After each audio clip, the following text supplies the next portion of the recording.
बिस्मिल्लाहिर्रहमानिर्रहीम सल्लल्लाहु अलैहि वसल्लम। अस्सलाम वालेकुम क्लास 9। उम्मीद है आप सब खैरियत से होंगे। आज हम करेंगे यूनिट 4 की एक्सरसाइज 4.3 के क्वेश्चन नंबर 2 को। इससे कबल हम प्रीवियस वीडियो में एक्सरसाइज 4.3 के क्वेश्चन नंबर 1 को डिटेल से डिस्कस कर चुके हैं। इसका लिंक मैंने डिस्क्रिप्शन में दे दिया है, आप इस क्वेश्चन से रिलेटेड भी लेक्चर ले सकते हैं। एक्सरसाइज 4.3 के क्वेश्चन नंबर 2 की जानिब चलते हैं। क्वेश्चन नंबर 2 है सिंप्लीफाई। तो यहाँ पे हमारे पास क्वेश्चन है square root 18 divided by square root 3 and square root 2। तो इसको उसने कहा है सिंप्लीफाई करें। तो हमें क्या करना है, इसमें देखना है कि इन तमाम वैल्यूज़ में जो जो वैल्यू भी फैक्टराइज हो सकती है उसकी हमने फैक्टराइजेशन कर लेनी है। ठीक है, तो अब यहाँ पे देखिए 18 जो है इसकी हम प्राइम फैक्टराइजेशन फाइंड कर सकते हैं। तो 18 की हम प्राइम फैक्टराइजेशन यहाँ पे फाइंड कर लेंगे। इसके लिए हम 2 का टेबल यूज़ कर सकते हैं। 2 9 टाइम 18, उसके बाद 9 को डिवाइड करने के लिए 3 टाइम 9 और 3 को डिवाइड करने के लिए 3 1 टाइम 3। तो इस तरह 18 के लिए हम क्या लिख सकते हैं, 2 × 3 × 3। तो इस 18 की प्लेस पे आ जाएगा 2 × 3 × 3 और इस सारे के ऊपर हमारे पास आ जाएगा स्क्वायर रूट। ओवर डिवाइड में है हमारे पास square root 3 and square root 2। तो अब यहाँ पे देखें हमारे पास ऊपर इन तीनों वैल्यूज़ के ऊपर स्क्वायर रूट है। तो हमने क्या करना है, इन तीनों वैल्यूज़ का स्क्वायर रूट सेपरेट कर लेना है। ठीक है, 2 के ऊपर भी स्क्वायर रूट सेपरेट लिख लिया, मल्टीप्लाई 3 के ऊपर भी ये जो स्क्वायर रूट है इसको हमने सेपरेट लिख लिया, और मल्टीप्लाई ये जो थर्ड वाला 3 है इसके ऊपर भी ये स्क्वायर रूट हमने सेपरेट लिख लिया। ठीक है, और डिवाइड में जो वैल्यू है हमारी वो वैसी की वैसे ही आ जाएगी, square root 3 and square root 2। अब यहाँ पे देखिए न्यूमरेटर में भी स्क्वायर रूट 2 है और डिनोमिनेटर में भी। तो ये स्क्वायर रूट 2 से कैंसिल।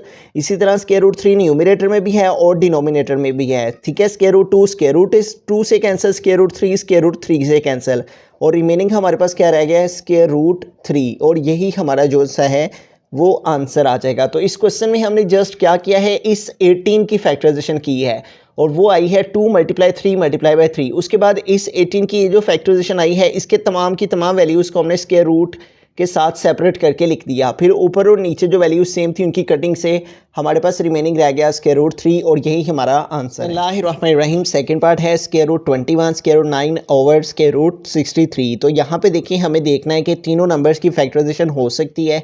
तो यस, तीनों नंबर्स की फैक्टराइजेशन पॉसिबल है। तो हमें 21 की भी, उसके बाद 9 की भी और 63 की भी, इन तीनों नंबर्स की 21, 9 और 63 की प्राइम फैक्टराइजेशन फाइंड कर लेनी है। सबसे पहले 21 को देखते हैं। तो ये 2 के टेबल से डिवाइड नहीं होता, इसलिए हम 3 का टेबल यूज़ करेंगे। 3 7 टाइम 21 और फिर 7 को डिवाइड करने के लिए 7 1 टाइम 7। इसी तरह 9 की फैक्टराइजेशन करेंगे तो ये 3 के टेबल से होगी 3 टाइम 9 और 3 को डिवाइड करने के लिए 3 1 टाइम 3। उसके बाद है 63। तो 63 हमारा 2 के टेबल से डिवाइड नहीं होता, इसलिए हम 3 के टेबल से इसको देखेंगे। 3 2 टाइम 6 एंड 3 1 टाइम 3। तो इस तरह 3 के टेबल में 21 के साथ 63 आ गया है। उसके बाद 21 को करेंगे 3 7 टाइम 21 और 7 के लिए 7 1 टाइम 7। ठीक है, तो प्रीवियस क्वेश्चन की तरह जिसकी हमने फैक्टराइजेशन की है उस नंबर की जगह वो वैल्यू लिख देंगे जो उसकी प्राइम फैक्टराइजेशन में नंबर्स आए हैं। तो 21 की प्लेस पे आएगा 3 × 7। तो 21 की प्लेस पे आ गया 3 × 7 और इसके ऊपर आ गया स्क्वायर रूट। उसके बाद 9 है तो 9 की फैक्टराइजेशन में हमारे पास आ गया 3 × 3। तो 9 की प्लेस पे 3 × 3 लिख देंगे, इसके ऊपर आ गया स्क्वायर रूट। और डिवाइड में है हमारे पास 63। ठीक है, तो 63 की फैक्टराइजेशन में हमारे पास आएगा 3 × 3 × 7, 3 × 3 एंड मल्टीप्लाई बाय 7। तो अब हमने क्या करना है, इन तमाम नंबर्स के ऊपर स्क्वायर रूट है तो हमने सारे के सारे नंबर्स का जो स्क्वायर रूट है उसको सेपरेट करके लिख देना है। ठीक है, ये 3 है इसके ऊपर स्क्वायर रूट है, इसको सेपरेट लिखेंगे। मल्टीप्लाई ये 7 है इसके ऊपर भी स्क्वायर रूट है, इसको सेपरेट लिखा। ठीक है, उसके बाद मल्टीप्लाई ये जो 3 है इसके ऊपर भी स्क्वायर रूट आ गया, एंड मल्टीप्लाई ये जो लास्ट वाला 3 है इसके ऊपर भी स्क्वायर रूट आ गया। इसी तरह डिवाइड में हमारे पास देखें तो यहाँ पे भी इन तीनों वैल्यूज़ के ऊपर जो स्क्वायर रूट है उसको हम सेपरेट करके लिखेंगे। फर्स्ट वैल्यू के ऊपर स्क्वायर रूट 3, मल्टीप्लाई ये सेकंड वाला जो 3 है इसके ऊपर भी स्क्वायर रूट 3 आ गया, और मल्टीप्लाई ये जो 7 है इसके ऊपर भी ये स्क्वायर रूट आ गया। ठीक है, तो यूँ हमने तमाम के तमाम नंबर्स के ऊपर जो स्क्वायर रूट था उसको सेपरेट करके लिख दिया। अब ये स्क्वायर रूट 3 इस नीचे वाले स्क्वायर रूट 3 से कैंसिल, ये स्क्वायर रूट 7 इस नीचे वाले स्क्वायर रूट 7 से कैंसिल, ये स्क्वायर रूट 3 इस नीचे वाले स्क्वायर रूट 3 से कैंसिल। तो रिमेनिंग हमारे पास क्या रह गया, स्क्वायर रूट 3।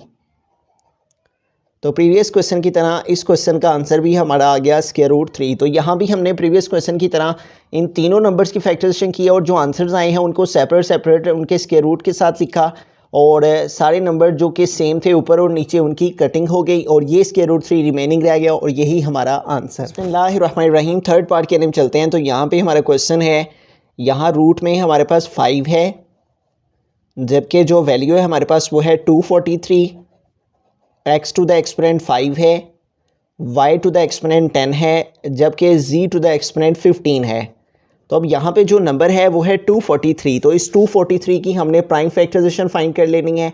तो ये 2 के डबल से डिवाइड नहीं हो सकता, तो 3 के डबल को यूज़ करेंगे। 3 8 टाइम 24 और 3 1 टाइम 3, ठीक है। इस तरह 3 81 टाइम आ गया 243। उसके बाद 81 को डिवाइड करने के लिए अगेन 3 का डबल, 3 2 टाइम 6, यहाँ 8 है, 6 कंप्लीट हुए तो 2 रिमेनिंग रह गए। 2 इस 1 के साथ आया 21, तो 3 7 टाइम 21। उसके बाद 27 है तो 3 9 टाइम 27 और 9 को डिवाइड करने के लिए 3 3 टाइम 9 और 3 को डिवाइड करने के लिए 3 1 टाइम 3। तो यूँ हमारे पास 1 2 3 4 एंड 5 टाइम 3 आया है। तो 243 को हम 3 टू द एक्सपोनेंट 5 लिख देंगे और उसके साथ है हमारे पास x to the exponent 5, y to the exponent 10 और z टू द एक्सपोनेंट 15। और ये जो वैल्यू हमारे पास लिखी हुई है ये रेडिकल फॉर्म में है, तो इसको हम एक्सपोनेंशियल फॉर्म में लिख देंगे। यहाँ पे चूँकि 5 है इसलिए यहाँ पे इसके ऊपर एक्सपोनेंट आ जाएगा 1/5। यहाँ पे जो भी एक्सपोनेंट हो, अगर यहाँ पे कोई एक्सपोनेंट ना हो तो इसका मतलब स्क्वायर रूट का मतलब 1/2 होता है। लेकिन अगर यहाँ पे 2 के अलावा कोई नंबर आ जाए तो उसका मतलब वो वैल्यू 1/, वो वैल्यू होती है जो कि यहाँ पे मौजूद हो, ठीक है। तो यहाँ पे 5 है तो इसलिए इसको रेडिकल फॉर्म से एक्सपोनेंशियल फॉर्म में लिखेंगे तो इधर 1/5 आ जाएगा। अब यहाँ पे देखें, इन हमारे पास ये जो चारों वैल्यूज़ हैं इन सब के ऊपर एक्सपोनेंट है मौजूद हैं। तो ये तमाम के तमाम एक्सपोनेंट बाहर वाले एक्सपोनेंट 1/5 से मल्टीप्लाई कर रहे हैं। तो इन तमाम को हम मल्टीप्लाई कर देंगे बाहर वाले 1/5 से। ये जो 5 है 3 के ऊपर ये भी मल्टीप्लाई करेगा बाहर वाले 1/5 के साथ। इसी तरह x के ऊपर है एक्सपोनेंट 5, ये भी मल्टीप्लाई करेगा बाहर वाले एक्सपोनेंट 1/5 से। इसी तरह हमारे पास है y टू द एक्सपोनेंट 10 और ये भी मल्टीप्लाई करेगा बाहर वाले एक्सपोनेंट 1/5 से। और इसी तरह z के ऊपर 15 है तो ये z की पावर 15 भी मल्टीप्लाई करेगी बाहर वाले 1/5 से, ठीक है। तो यूँ इन तमाम पावर्स को हमने बाहर वाले एक्सपोनेंट के साथ मल्टीप्लाई कर दिया, ठीक है। अब इनकी कटिंग कर लेते हैं। 5 1 टाइम 5, 5 1 टाइम 5, ये 5 5 से कैंसिल, रिमेनिंग रह गया 3। इस तरह ये 5 इस 5 से कैंसिल, रिमेनिंग रह गया x, ठीक है। x के ऊपर एक्सपोनेंट 1 रह गया, रिमेनिंग वो नहीं लिखेंगे। अब यहाँ पे 10 है, यहाँ पे 5 है तो इसकी कटिंग कर लेंगे। 5 1 टाइम 5 और 5 2 टाइम 10, तो 5 के टेबल से इस 10 और 5 की कटिंग हो गई। तो यूँ y के ऊपर जो रिमेनिंग एक्सपोनेंट है वो रह गया 2, ठीक है। उसके बाद हमारे पास z के ऊपर है 15 मल्टीप्लाई 1/5, तो ये 5 इस 15 से कट हो जाएगा। 5 1 टाइम 5 एंड 5 3 टाइम 15, तो यूँ z के ऊपर एक्सपोनेंट आ गया 3 और यही हमारे पास जो है वो सिंप्लीफिकेशन के बाद इसका आंसर है। तो इस सारे क्वेश्चन में हमने क्या किया, इस 243 की जस्ट फैक्टराइजेशन की है तो वो आई है 3 टू द एक्सपोनेंट 5। बाकी सारी वैल्यूज़ को वैसे का वैसे लिखा और ये यहाँ पे 5 था रेडिकल फॉर्म में था, इसको एक्सपोनेंशियल फॉर्म में लिखा 1/5 आ गया।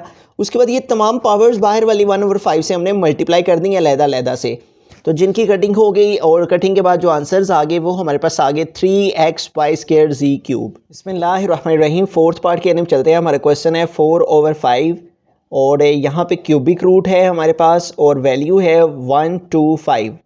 तो अब हमने यहाँ पे देखना है कि किस नंबर की फैक्टराइजेशन पॉसिबल है। तो यहाँ पे जो हमारे पास क्यूबिक रूट के अंदर वैल्यू है 125, इसकी हम फैक्टराइजेशन फाइंड करेंगे, ठीक है। तो 5 टेबल से इसको देख लेते हैं। 5 2 टाइम 10, यहाँ पे 12 है, 10 कंप्लीट हो रहे हैं तो 2 आगे मूव हो जाएगा, 5 के साथ 25 हो गए तो 5 5 टाइम 25। उसके बाद 25 को डिवाइड करने के लिए 5 का डबल यूज़ करेंगे, 5 5 टाइम 25 और 5 को डिवाइड करने के लिए 5 1 टाइम 5। तो यूँ इस तरह 1 2 3 टाइम 5 आ गया है, तो 125 के लिए हम 5 टू द एक्सपोनेंट 3 लिख देंगे और इसके ऊपर आ गया यहाँ पे क्यूबिक रूट। अब यहाँ पे देखें हमारे पास ये जो 3 है ये हमारे पास रेडिकल फॉर्म में लिखा हुआ है, तो इसको हम एक्सपोनेंशियल फॉर्म में लिखेंगे। ये हमने 5 टू द एक्सपोनेंट 3 लिखा और ये जो 3 यहाँ रेडिकल फॉर्म में है इसका मतलब है 1/3, ठीक है। तो ये रेडिकल फॉर्म में था तो इसकी एक्सपोनेंशियल फॉर्म आ गई 1/3, ठीक है। अब ये 3 जो है वो इस 3 से कट हो गया और रिमेनिंग हमारे पास रह गया 4/5 और यहाँ पे हमारे पास रिमेनिंग रह गया 5, ठीक है।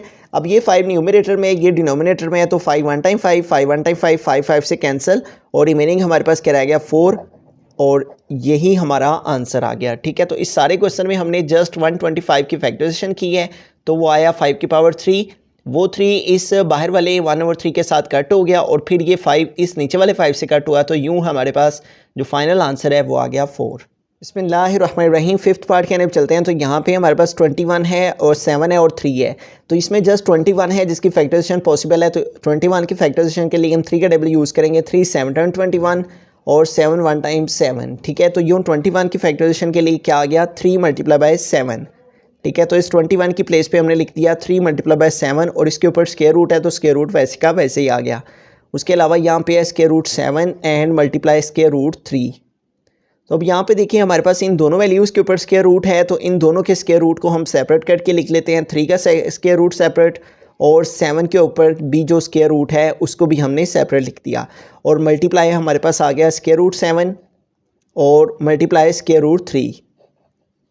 अब यहाँ पे देखिए हमारे पास ये स्क्वायर रूट 3 और ये स्क्वायर रूट 3, ठीक है। इन दोनों की बेस सेम है, तो हमने प्रीवियस क्वेश्चंस में अंडरस्टैंड किया जिनकी बेस सेम हो उनके एक्सपोनेंट प्लस हो जाते हैं, ठीक है।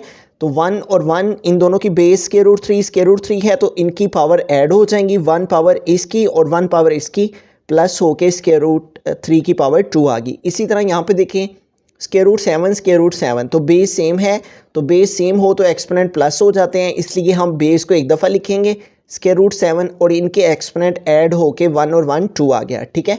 अगर बेस सेम हो तो बेस को एक दफ़ा लिखा जाता है और उनके एक्सपोनेंट को प्लस करके लिख दिया जाता है।